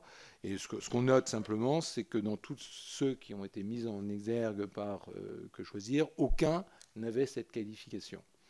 Donc il y a bel et bien un effort qui doit être fait de s'assurer et de prévenir les consommateurs qu'ils ont besoin d'avoir des vrais professionnels et qui aient cette qualification et qu'il faut aller encore plus loin pour s'assurer, parce qu'il y aura toujours des margulins qui arriveront toujours à vendre n'importe quoi. Et j'ajouterais que le fait de ne pas donner de cadre précis à l'autoconsommation est un nouveau secteur où les gens promettent n'importe quoi. Et vont mettre quelques panneaux dans le jardin ou n'importe quoi en disant « Oh, c'est l'autoconsommation, ne vous inquiétez pas, il n'y a besoin de rien » et on aura des mauvaises surprises. Donc je pense qu'il faut être... c'est sérieux, c'est l'électricité, c'est potentiellement dangereux. Il faut quand même qu'il y ait des règles qui soient précises et qu'on s'en occupe réellement. Et le fait de s'être absolument pas occupé de l'autoconsommation refavorise encore ce genre de situation. Merci, monsieur. Moi, j'ai été frappé, je vais passer la parole à monsieur le rapporteur, mais j'ai été frappé par en tout cas, vos chiffres ont attiré ma curiosité. Tout à l'heure, sur les installations en autoconsommation, 35 000 en France, c'est bien cela, 43 fois plus en Allemagne, 10 fois plus en Belgique. Et je fais donc le parallèle avec le sujet de l'industrie photovoltaïque en France. Je reste persuadé qu'en l'espèce, il y a donc un vrai potentiel, une vraie opportunité pour avoir une industrie du photovoltaïque, donc par essence un métier aussi autour de l'installation, et donc des emplois, et donc une vraie perspective. En tout cas, c'est intéressant, et ça méritera d'être creusé à l'avenir. Je passe la parole à monsieur le rapporteur. Merci, Monsieur le Président. Plusieurs questions. Dans une précédente table ronde, on a reçu la Société d'économie mixte Énergie Hauts-de-France qui nous disait qu'il était difficile en fait de répondre à des appels d'offres de la CRE dans les Hauts-de-France, évidemment plus que dans le sud de la France, puisque la rentabilité n'était pas la même, et pour des raisons qu'on peut comprendre. Donc la question qu'il posait et que je relais, c'est est-ce qu'on ne peut pas territorialiser en fait les appels d'offres de la CRE avec des tarifs de rachat qui serait régionalisé, c'est-à-dire qu'on rachèterait plus cher au nord qu'au sud. Une façon de développer donc le solaire dans le nord, sachant que le nord de la France, les Hauts-de-France, est en retard par rapport à la Belgique ou aux Pays-Bas. Donc on a beaucoup de panneaux solaires au sud, on en a moins quand on monte au nord de la France, et ensuite on en retrouve en Belgique et aux Pays-Bas. Ça, c'était ma première question. Deuxième question, serait peut-être au niveau peut-être du ministère dans l'organisation des futurs travaux, peut-être travailler avec les Bâtiments de France. Moi qui suis député rural, j'ai une circonscription où il doit y avoir au moins 295 églises, puisqu'il y a 295 communes.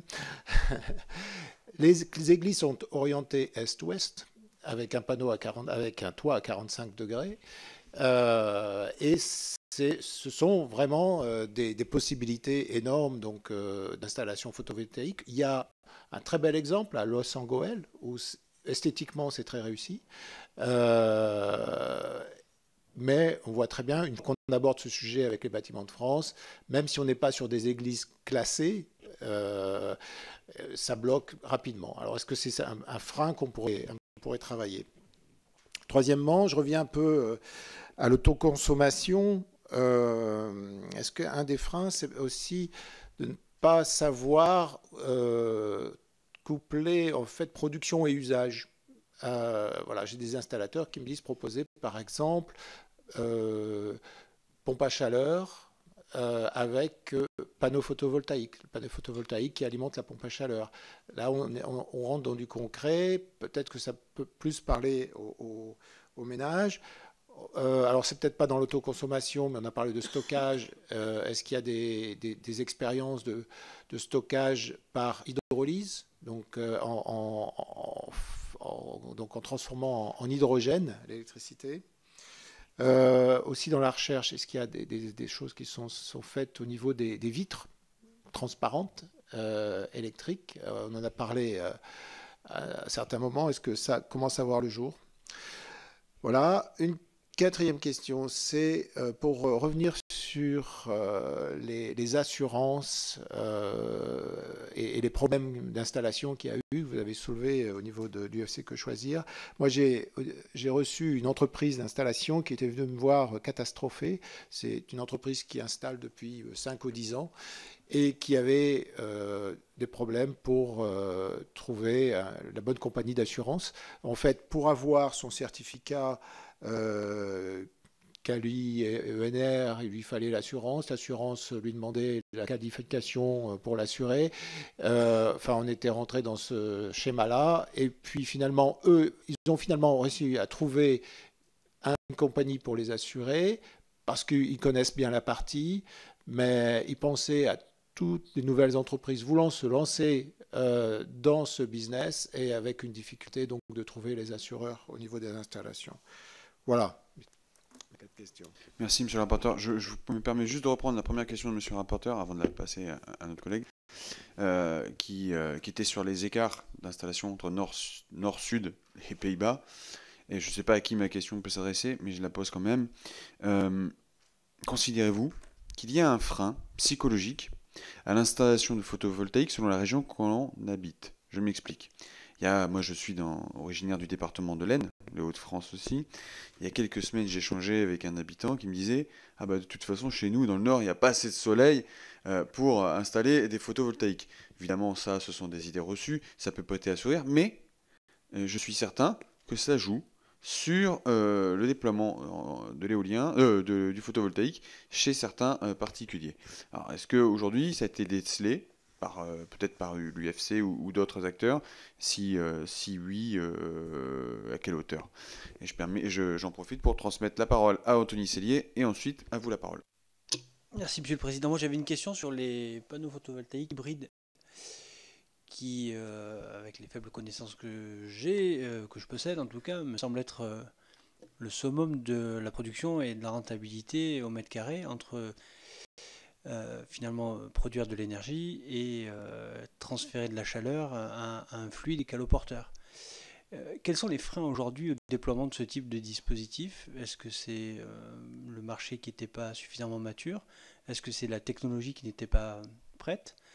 Je sais qu'Enerplan, vous avez déjà communiqué là-dessus, mais voilà, j'aimerais bien savoir s'il y a un frein finalement à ce déploiement de ce type de dispositif. Merci.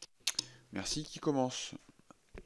Peut-être Allez. sur la première question de monsieur le rapporteur, qui est la seule sur laquelle peut-être la Creux est directement sollicitée. Alors, sur les appels d'offres photovoltaïques et sur la question de la régionalisation éventuelle de ces appels d'offres, qu'on appelle appels d'offres Creux, mais sans oublier que c'est la Creux qui les fait fonctionner, mais c'est quand même le ministère et le gouvernement qui décident des règles du jeu. Hein. Il faut bien avoir ça en tête. Alors, il faut avoir quand même en tête que même si les prix des photovoltaïques ont beaucoup baissé et vont continuer à baisser pour l'instant, il y a encore un soutien public nécessaire pour développer le photovoltaïque. Et que le soutien public, il se fait avec l'argent du budget de l'État, qui est cet argent et montants qui sont limités. Et donc, plus le soutien coûte cher, plus avec 1 euro d'argent public dépensé, enfin plutôt moins avec un euro d'argent public dépensé, moins on développera de kilowattheures et de production renouvelable. Donc il y a quand même une question d'efficacité de la dépense publique pour assurer la transition énergétique, c'est une question fondamentale. Alors, une fois qu'on a dit ça, c'est pour poser le cadre. On voit bien que si on développe plus de photovoltaïque au nord et moins au sud, quelque part, ça va coûter plus cher au kilowattheure produit, et donc on n'ira pas dans cette direction-là. Alors, c'est pas pour autant qu'il ne faut rien faire, il faut juste avoir conscience de cette chose-là. Ce que on peut penser, même si je ne suis pas certain que c'était écrit noir sur blanc dans l'avis de la Creux, il y a la question des terrains dégradés.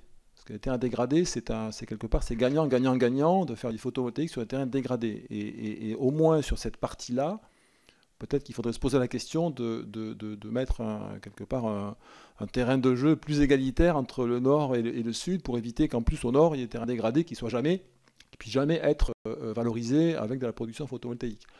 Mais de la généraliser complètement des appels d'offres régionalisés, ça reviendrait simplement quand même à ce que pour une production équivalente, ça coûte plus cher en argent public.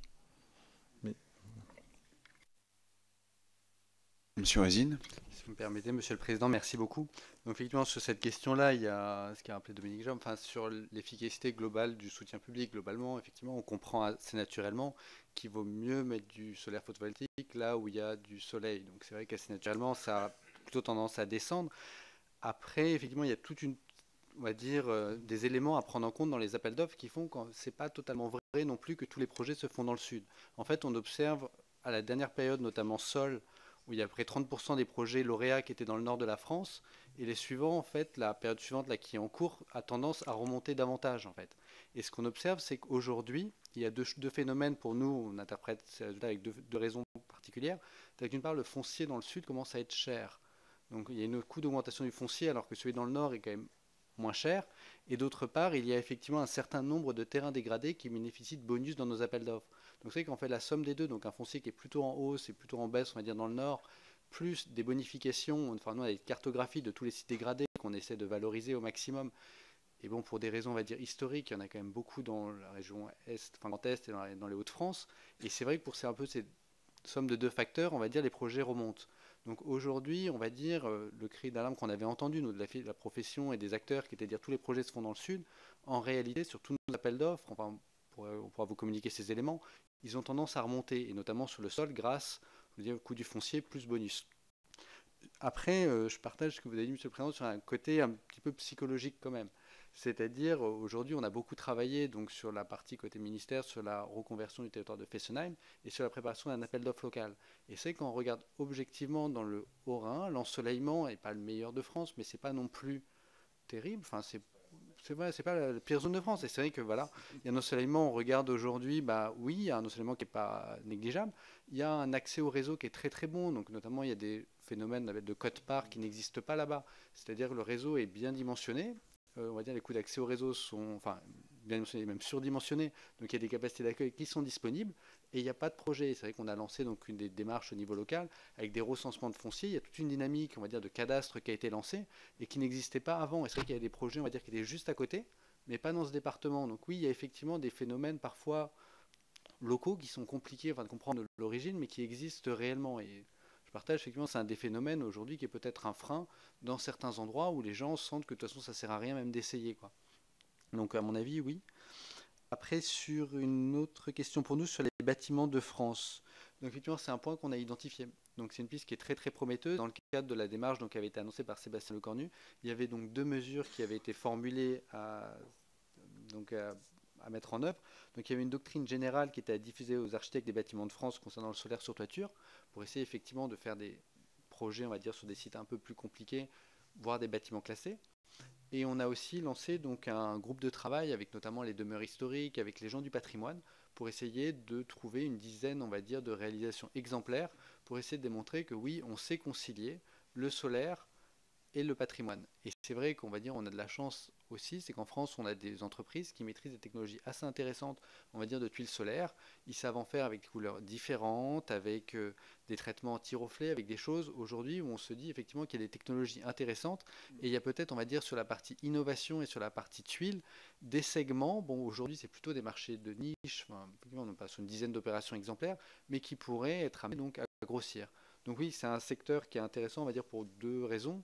On va dire, déjà, il y a du foncier, il y a des toitures qui sont disponibles. Et d'autre part, pour nous, il y a aussi un aspect innovation et filière française qui nous paraît totalement pertinent. Bien, merci. Monsieur Bourg. Oui, merci Monsieur le Président. Sur le premier point, la régionalisation, je rappellerai juste un chiffre. À Lille, on a 950 heures d'équivalent photovoltaïque. À Toulon, vous en avez 1600. Donc c'est clair que vous avez un différentiel de production qui est colossal sur chaque année et que rattraper un tel écart est compliqué si jamais il y a effectivement on met tout le monde ensemble. Qu'est-ce qui se passe concrètement par rapport au système d'appel d'offres? Le système d'appel d'offres est quelque chose qui de toute façon mettra en avant les meilleurs dossiers. Donc si vous avez peu de volume, tous les dossiers se concentrent dans le sud. C'est ce qui se passe en toiture. Tous les dossiers, progressivement, à l'inverse de ce qui se passe ailleurs, sont concentrés au sud. C'est un bon moyen de montrer d'ailleurs qu'il y a trop de pression et qu'il n'y a pas assez de volume par rapport à ce qui devrait être pour permettre effectivement quelque chose de plus harmonieux. Au sol, il est vrai qu'on est plutôt, à cause du permitting, un peu à la recherche de dossiers. Donc, ça a ouvert indirectement le jeu. Et vous retrouvez effectivement des dossiers qui se retrouvent notamment dans les Hauts-de-France, parce qu'il y a malheureusement, il y a des grandes friches industrielles, il y a des grands terrains comme ça, qui permettent d'être assez compétitifs. Je mettrai juste un petit bémol par expérience, c'est que ces terrains pollués coûtent beaucoup plus cher que ce qu'on croit à transformer en centrales solaires. Et que ce qu'on met actuellement comme point supplémentaire pour les terrains dégradés, à mon avis, n'est pas suffisant si on tient compte d'un certain nombre de terrains, type les centres d'enfouissement, type les terrains pollués. Les surcoûts sont vraiment très importants, mal estimés et aboutit de temps en temps à des situations un peu complexes où les gens sont lauréats mais n'arrivent pas à sortir les produits. Comment faire? C'est une question, nous, on a toujours été favorable à ce qu'il y ait au moins une notion un peu de France Sud, de France Nord, qui ait un petit peu de coup de pouce qui soit donné. On a compris qu'au niveau européen, c'était compliqué. Ceci étant, j'ai cru comprendre quand même que dans la méthanisation, on a chose de chaleur, il y a quand même des notions de France Nord et France Sud. Donc, est-ce que c'est impossible? Là, je crois a priori ce qu'on me dit, et donc je pars d'un principe que c'est impossible. Donc, il faut, comme on dirait, entre guillemets, biaiser si on veut que ça remonte. Nous, on pense très sincèrement que quand vous regardez, quand vous êtes en guichet, ça favorise une bien meilleure harmonisation sur tout le pays, parce que le prix est connu, vous n'êtes pas en compétition les uns avec les autres, chaque projet, il passe ou il ne passe pas. Donc, on pense qu'effectivement, si jamais on remettait des guichets sur le 100-500, vous en retrouverez plus vers le nord que ce qu'il y a actuellement où il n'y en a quasiment pas. C'est une des pistes de réflexion. Mais c'est un vrai problème que vous posez parce que je suis d'accord avec vous, on note tous qu'aux Pays-Bas et qu'en Belgique, il y a plus de photovoltaïque que dans le Nord. Il faut aussi savoir que les soutiens qu'ils ont là-bas sont plus importants que ce que nous avons en France aussi. Il n'y a pas de... Et que l'autoconsommation est très, très, très développée dans ce pays par rapport à nous. Donc, je fais 2 liens qui sont quand même importants à voir. Sur les autres questions que j'ai retenues, Pour revenir sur les églises et sur ce phénomène-là, effectivement, on participe à avec le patrimoine pour voir un peu comment est-ce qu'on peut le faire.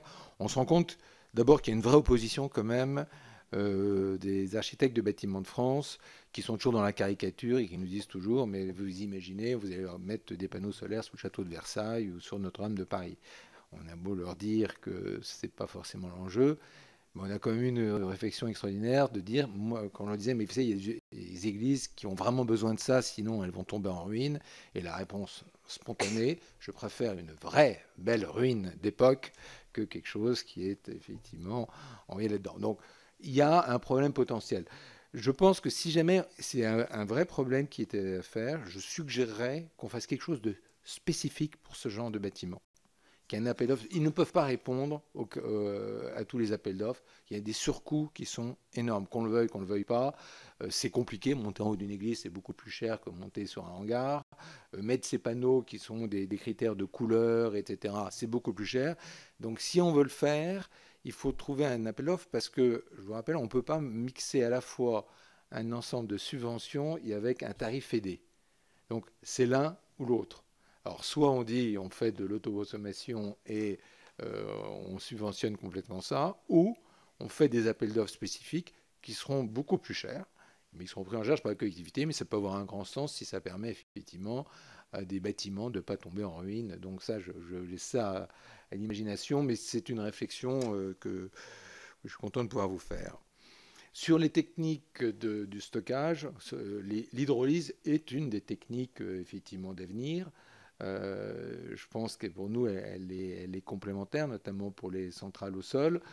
Là encore, si on faut y aller, je pense que c'est le moment d'y aller parce qu'il y a des enjeux industriels à terme. Il faut réfléchir si on fait des appels d'offres spécifiques, etc., pour promouvoir ces nouvelles technologies. Qu'est-ce que j'ai noté d'autre sur l'hybride? Il y a une société française qui en fait beaucoup qui s'appelle Dwatson. Ce qui limite quand même, c'est que c'est réservé à des bâtiments soit résidentiels, soit du collectif, mais il faut qu'il y ait des habitations en dessous pour utiliser ça. Donc ça limite un petit peu. C'est une des bonnes solutions. Après, il y a un problème peut-être d'économie qui est posé. Est-ce que c'est une techno qui permet d'être moins cher que du PV qui va aller sur un chauffe-eau électrique? Il y a un débat qui est derrière ça. Je peux pas. C'est un marché de niche. Je ne crois pas que ça soit le marché du total, parce que dès qu'on commence à toucher avec notamment un système d'eau qui est chauffé, c'est vite des problèmes d'installation plus compliqués que quand on est uniquement en PV. Mais c'est une solution, et je crois que la société Dwatson connaît bien un progrès. Donc il y a bien un marché qui est là. On parle très peu globalement du solaire thermique. Je crois parce qu'il ne rentre pas dans la PPE. C'est vrai que la France, c'est un marché qui est un peu moribond en France, qui se redéveloppe doucement actuellement. Et c'est vrai que notamment dans tout ce qui est collectif, dans tout ce qui est social, c'est pourtant une très bonne réponse. Et qu'on ferait peut-être bien d'y réfléchir, de voir un petit peu comment le promouvoir, sachant que ce n'est pas un problème forcément de soutien, c'est plus un problème de le faire connaître, un petit problème réglementaire au niveau du social, et de le faire connaître et qu'il y ait un peu de publicité, parce que dans beaucoup d'endroits, c'est tout à fait rentable de le faire. Et on ne le fait pas. Donc il y a aussi une marche de progrès qui est là-dedans. Plus généralement, je vais quand même reprendre sur un argument qui est important dans le PV, c'est son côté décentralisé. C'est évident que si on couvrait 10 000 hectares de panneaux solaires, on arriverait à des coûts du genre de 30 € le mégawattheure, enfin des coûts extrêmement bas. Est-ce que c'est ce que nous cherchons? Je ne crois pas. Je crois qu'il y a une vocation quand même, et je ne pense pas non plus que les Français accepteraient facilement des surfaces aussi énormes que ça. Donc je reviens vraiment là-dessus, c'est important qu'on fasse ce développement du photovoltaïque, mais il est aussi important qu'on s'attache à ce qui corresponde bien à des territoires et à ce qui soit justement fait de manière harmonieuse. Et en évitant j'allais dire quelques gros mammouths, peut-être très emblématiques, mais qui se feront un peu au détriment de tout le reste et de cette croissance harmonieuse. Les prix seront suffisamment bas un peu partout pour qu'on n'ait pas besoin d'avoir ces énormes-là à côté qui, à mon avis, seraient plutôt de nature à complexifier complètement la filière de A jusqu'à Z. Bien, merci. Je ne sais pas s'il y a d'autres réactions. Mais bien sûr, monsieur Aziz. Merci beaucoup, Monsieur le Président. Juste pour réagir évidemment sur le stockage également, pour dire aujourd'hui, côté ministère, nous ne lançons pas d'appel d'offres PV plus stockage en France métropolitaine continentale. Voilà, la raison est qu'il y a des expérimentations sur des lignes virtuelles, il y a des choses, on va dire, à caractère expérimental, mais pour nous, on n'est pas sur un besoin systémique aujourd'hui, compte tenu, on va dire, du système électrique français et européen. Par contre, nous avons la chance en France d'avoir donc des territoires pour lesquels les questions, on va dire, de flexibilité dont on parlait un petit peu tout à l'heure vont se poser plus rapidement. Donc, c'est les zones non interconnectées, notamment donc les milieux insulaires. Et dans ces zones, on lance et on a prévu donc de lancer de nouveaux appels d'offres, donc avec la CRE, donc de PV plus des installations de stockage. Et dans ce cadre, le gouvernement a aussi annoncé un plan hydrogène et on souhaite regarder le stockage effectivement par hydrogène. Après, je souhaitais juste effectivement réagir, si vous me permettez, sur un point que j'ai entendu sur on va dire le guichet tarifaire jusqu'à 500 kg et pourquoi la mise en œuvre d'un guichet tarifaire à la place d'un appel d'offres aurait un impact positif sur la territorialisation de l'appel d'offres, des productions de photovoltaïque en France. Pour moi, les deux sujets sont distincts. C'est-à-dire autant, il me semble que l'appel d'offres, on peut poser la question de la complexité de l'appel d'offres, sur la difficulté des porteurs de projets à amener donc des projets matures sur des projets de petite taille, autant quand nous, on cale côté ministère un tarif, on le fait en moyenne pour qu'une installation moyenne en France ait une rentabilité normale. Donc, c'est-à-dire si on cale notre appel d'offres pour que la rentabilité soit normale, il y aura des installations dans le sud qui seront effectivement une rentabilité un peu supérieure, des installations dans le nord, dans des coins assez ensoleillés du nord qui fonctionneront. Par contre, les zones aujourd'hui qui bénéficient d'un très faible ensoleillement ne seront pas aidées, on va dire, par ce côté-là. Donc, on va dire que ce n'est pas la réponse à ce problème, enfin, si on souhaite donc travailler dessus. Merci beaucoup. Monsieur Lincourt et monsieur Feignès. Oui, je voudrais revenir sur effectivement ce qui apparaît dans la discussion, c'est la diversité des applications et des possibilités. Et effectivement, il y a un très très gros effort à faire sur cette diversification, c'est-à-dire qu'on va aller, c'est du photovoltaïque, mais c'est aussi couplé à des systèmes. Et tout est en fait, aujourd'hui, la première, c'est un peu comme des dominos.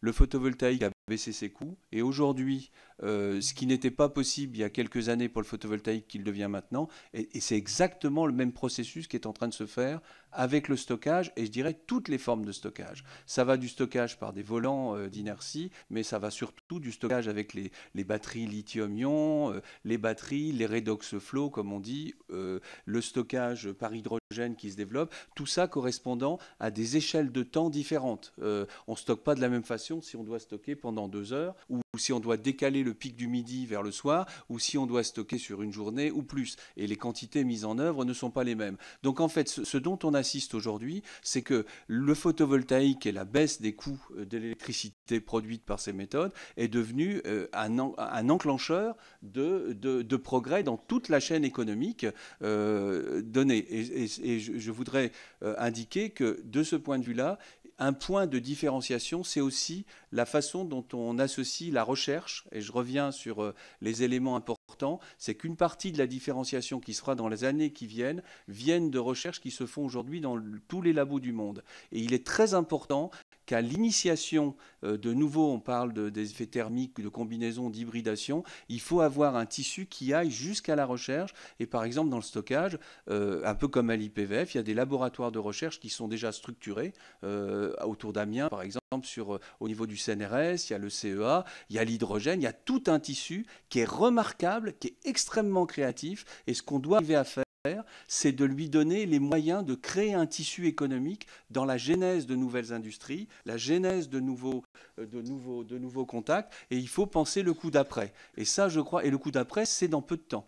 Donc c'est pour ça que, quelque part, toutes ces questions associées, nous préoccupons à l'IPVF aussi, non seulement de la cellule qui va être le moteur, mais également de son environnement. Comment va-t-elle? Est-ce qu'elle a besoin d'être légère? Est-ce qu'elle a besoin d'être rouge, bleue? Est-ce qu'elle a besoin de se coupler directement avec des micro-onduleurs ou des systèmes? Ça fait partie des préoccupations qu'on doit avoir. disons, à un niveau assez bas, comme on dit, de TRL. Il faut qu'il y ait des porteurs qui puissent passer de TRL, de Time Readiness Level, à des TRL plus élevés qui vont embrayer sur le milieu industriel et des startups et des grands groupes, etc. Donc ce tissu, c'est très important de l'avoir jusqu'à la recherche, je dirais, académique et le couplage avec l'industrie. Merci, Monsieur Féniès. Oh, c'est encore bon. Merci. Je voulais revenir sur votre question, monsieur le rapporteur, par rapport aux difficultés pour les professionnels de potentiellement trouver des assurances, et loin de nous l'idée de vouloir évincer cette problématique. L'idée et la question pour l'UFC Que Choisir, c'est de savoir comment rendre ce marché plus vertueux et comment faire que tous les acteurs en bénéficient finalement. Comment faire que pour un consommateur qui en plus s'aventure dans un domaine qui est complexe, technique, et que peu de gens avec un niveau de connaissance moyen peuvent finalement comprendre, se disent oui, je vais dépenser une somme égale ou supérieure à 20 000 € en ayant un retour sur investissement, et si ce n'est pas le cas, une assurance que je ne serai pas perdant dans cette histoire. Monsieur Bourg parlait des labels, ça peut être une solution en effet, on n'y est pas diamétralement opposé, encore faut-il qu'ils ne soient pas trop nombreux et qu'ils soient lisibles pour les consommateurs, puisque là encore, lorsqu'on évoque les margoulins, quand on a nous des retours de nos associations locales, évidemment qu'il est très simple pour un professionnel de venir voir Madame Michu et lui dire qu'il est certifié par tel ou tel label. Madame Michu évidemment ne les connaît pas et n'a pas les moyens de vérifier si ceux-ci sont les bons et lui permettront d'avoir justement son retour sur investissement. Et là, pour nous, la justification de notre idée d'expert indépendant, et qui peut paraître un peu complexe et un peu sorti du chapeau, mais qui est simplement calqué sur encore ce fameux modèle allemand, ou de pays dans lequel ce système d'experts indépendants a fait ses preuves, puisque c'est un pays qui est en avance sur nous au niveau de la rénovation énergétique, et où il y a bien moins de litiges qu'en France sur ce sujet. Et pour nous, si vous voulez, c'est une logique vertueuse dans le sens où l'intervention de ces experts indépendants va permettre en effet à cette fameuse Madame Michu de s'assurer qu'il y ait quelqu'un qui connaisse un peu la complexité de ses travaux, qui lui affirme que ce qui est proposé par le professionnel est possible et va être rentable par rapport à hauteur de son investissement. Et derrière, pareillement pour les assurances, c'est peut-être une garantie de dire, voilà, si cet expert indépendant a validé en amont ses travaux et qu'en aval, en plus, cet expert revient derrière pour m'assurer que les travaux ont été effectués conformément à ce qui avait été promis, du coup, les assurances peuvent se dire, oui, en effet, ce professionnel, ça fait plusieurs fois qu'il a été validé par cet expert. La question de l'opportunité de l'assurer, du coup, se pose bien moins, et du coup, il peut avoir un cercle vertueux pour le consommateur, pour le professionnel et pour les assurances. Oui, peut-être la dernière question à laquelle je demanderai de répondre de façon très synthétique. Simplement, en regardant les chiffres, donc en termes de bases installées, la France est 8e, ce qui n'a pas l'air si mal, mais elle est derrière le Royaume-Uni, derrière l'Italie, derrière l'Allemagne. Et quand on regarde les nouvelles installations, on n'est pas dans le top 10. Voilà, et donc peut-être qu'on est en train de perdre du terrain. En un mot, c'est quoi la grande différence entre l'Allemagne et nous, par exemple ?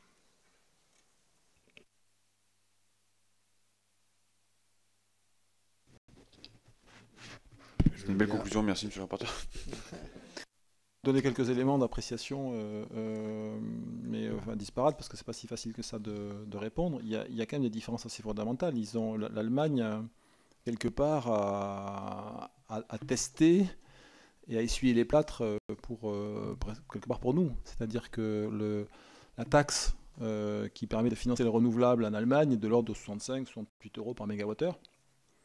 En France, il y a une CSPE qui a 22 € et qui couvre en plus pas seulement le renouvelable, qui couvre aussi la péréquation tarifaire dans les zones non interconnectées. Donc le photovoltaïque à 600 €, ils l'ont payé à plein pot pendant 20 ans, ils l'ont encore aujourd'hui. Bon, il y a l'éolien, il y a plein d'autres choses, mais il y a donc un soutien public massif plus précoce qu'en France, donc de l'avance, mais aussi une charge à payer par les consommateurs bien plus élevée.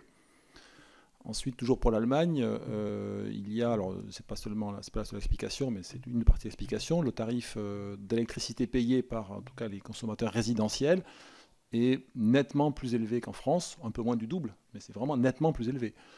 Donc ce n'est pas la seule explication, mais c'est aussi une explication, parce que quand vous autoconsommez, quelque part, votre bilan économique, il dépend évidemment du prix auquel vous payez votre kilowattheure normal. Et donc l'équation, même s'il y a moins de soleil que dans le sud de la France, quelque part l'équation est facilitée. Donc c'est sûrement pas la seule explication, mais il y a au moins ces deux différences entre la France et l'Allemagne.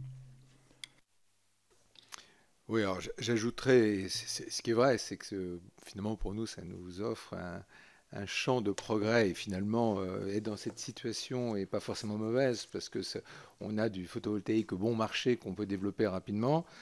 Je dirais quand même qu'il y a aussi un avantage quand on est en Allemagne et peut-être dans un certain nombre de pays, notamment les pays plus au nord, c'est l'efficacité qu'ils ont dans le déploiement que nous n'avons pas toujours en France, il faut oser le dire.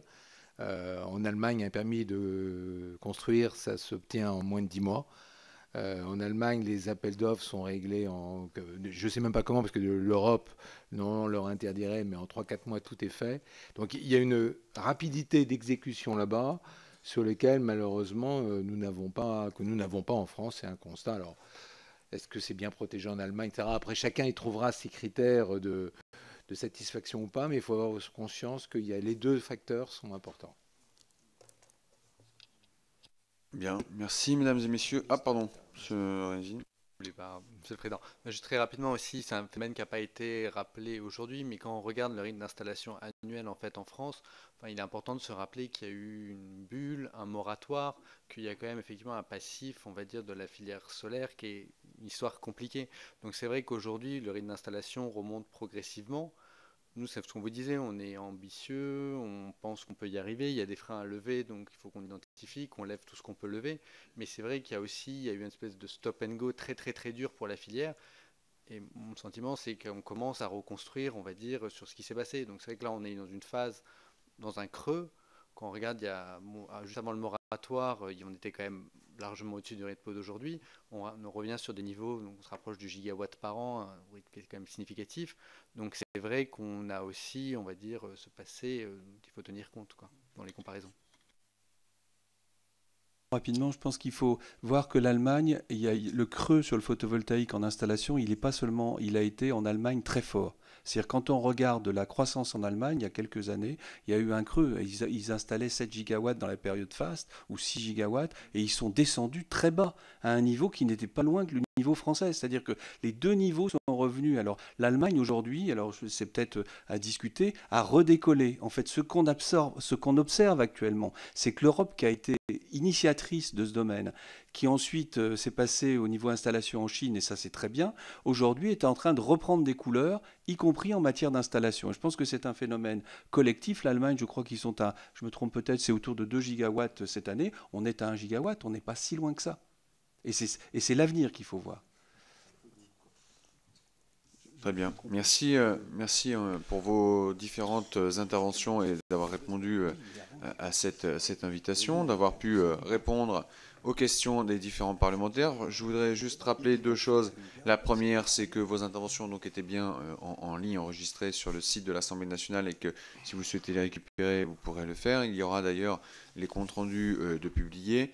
Et la deuxième, c'est si vous souhaitez ajouter des éléments complémentaires ou à nouveau apporter des informations qui auraient mérité d'être approfondies. Je rappelle qu'il y a donc une consultation en ligne qui aura lieu à partir de janvier-février sur le site internet de l'Assemblée nationale et le lien vous sera bien entendu transmis d'ici là. Et je me permets en ces temps de vous souhaiter de bonnes fêtes de fin d'année. Merci. La séance de la commission est levée.